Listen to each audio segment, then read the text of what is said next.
నష్టాన్ని కష్టాన్ని భరించి రైతన్న, అవమానమాకలి ఎదిరించి రైతన్న మన కోసమే కష్టపడతాడు, మన కడుపులని నింపుతాడు. అయినా రైతన్నకి నాడు ఉండదు కంటి నిండా కునుకు, రైతన్నకే పూట దొరకదు కడుపు నిండా మితుకు.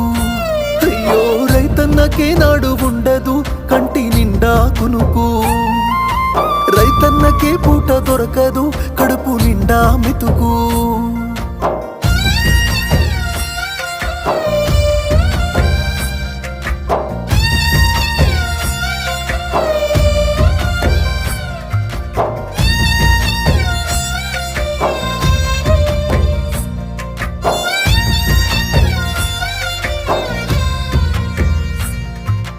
గుండెల్లో భయం, కన్నుల్లో కలత, వేసిన పంట చేతి